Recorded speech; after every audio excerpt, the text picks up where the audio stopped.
porque agora a gente começa a falar de um assunto que tomou o mundo esportivo essa semana, a suspeita da compra de votos para a escolha do Rio como sede da Olimpíada de 2016. É isso aí, Fernando. O presidente do Comitê Olímpico do Brasil, Carlos Arthur Nussmann, é um dos citados na investigação feita em conjunto por autoridades francesas e brasileiras. O repórter Marcos Uchoa mostra agora como a escolha de sedes para grandes eventos esportivos passou das páginas de esporte para as páginas policiais. Boa noite, Brasil! Deve ter sido difícil. Falar em público para a maioria das pessoas gera um nervosismo natural. E Carlos Arthur Nussmann, daquele púlpito, se dirigia ao planeta inteiro. Uma audiência de mais de 2 bilhões de pessoas que assistiam à cerimônia de abertura da Olimpíada do Rio de Janeiro. O melhor lugar do mundo é aqui, agora! Praticamente um ano depois, seria compreensível se o principal dirigente esportivo do Brasil estivesse novamente nervoso. Dessa vez, por ter sido levado para depor pela Polícia Federal. Na terça-feira, Nussmann ficou 5 horas e meia lá dentro. Dessa vez, preferiu não falar nada. Com mandados de busca e apreensão, policiais federais levaram documentos da sede do Comitê Olímpico Brasileiro e também da residência de Nussmann. Lá, também foram apreendidos cerca de R$480 mil em 5 moedas diferentes. Segundo a polícia francesa e o Ministério Público brasileiro, Nussmann teria participado de um esquema de compra de votos para beneficiar o Rio na escolha da sede da Olimpíada de 2016. Alguém fez a ligação entre o dinheiro da propina e os votos para a compra da cidade do Rio de Janeiro para ser sede dos Jogos. E a gente acredita que, pelas circunstâncias, o Carlos Arthur Nussmann seria essa pessoa que teria feito essa ligação entre o dinheiro e os votos que foram comprados para que o Rio pudesse ser eleito. 3 dias antes da eleição, $2 milhões foram depositados por uma empresa ligada a um empresário brasileiro na conta de Papa Massata Diack. Ele é filho de Lamine Diack, um senegalês que em 2009, época da eleição, era o presidente da Federação Internacional de Atletismo. Pelo cargo que ocupava e o prestígio que tinha, Lamine Diack teria sido capaz de assegurar ao Rio 16 votos nos representantes africanos. Sempre houve muito rumor acerca da lisura de Lamine Diack. Quando ele assumiu a presidência da Federação Internacional de Atletismo, esses rumores eram muito fortes.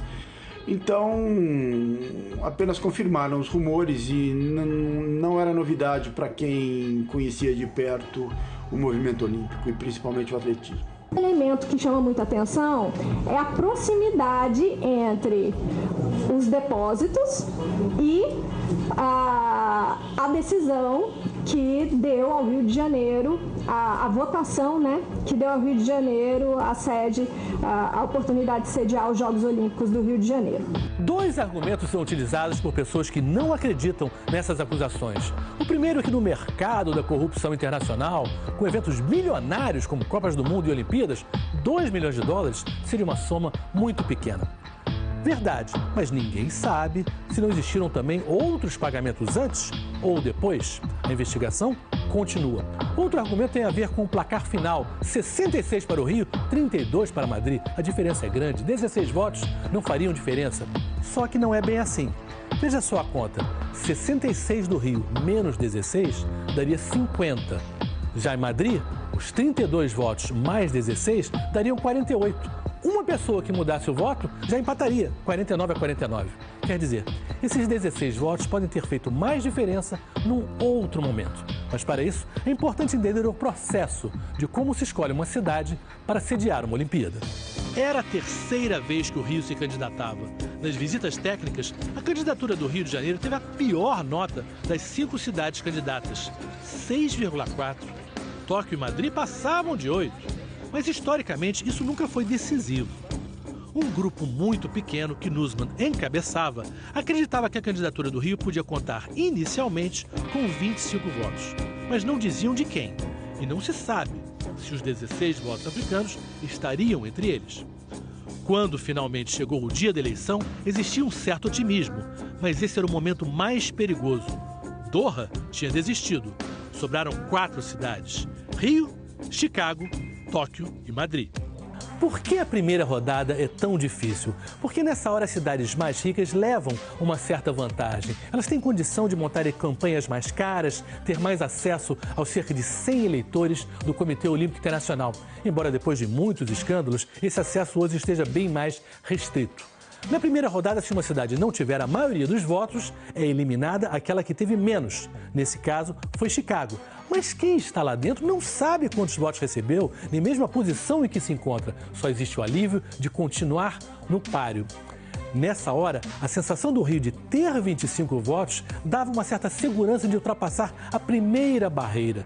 E é aí que os 16 votos africanos, se é que existiram e foram comprados, podem ter feito muita diferença. A partir de uma segunda etapa, outras questões entravam em campo. A tática do Rio com os eleitores tinha a ver com futebol. O pedido era o seguinte: vote no seu time, na sua cidade preferida, mas se ela perder, faça do Rio o seu segundo time. Vote na gente. E havia outros argumentos. O fato da América do Sul nunca ter sediado uma Olimpíada era um. Outro era a imagem simpática do Brasil, um coquetel de caricaturas que mistura carnaval, Amazônia, futebol, Pelé e o presidente Lula, que na época era um político de muito prestígio no mundo.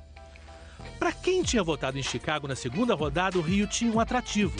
Para todos no continente americano, público e televisões, seria bem mais interessante uma Olimpíada com um fuso horário mais próximo. Dito e feito, Tóquio foi eliminada. Sobrou então apenas Madrid como adversária.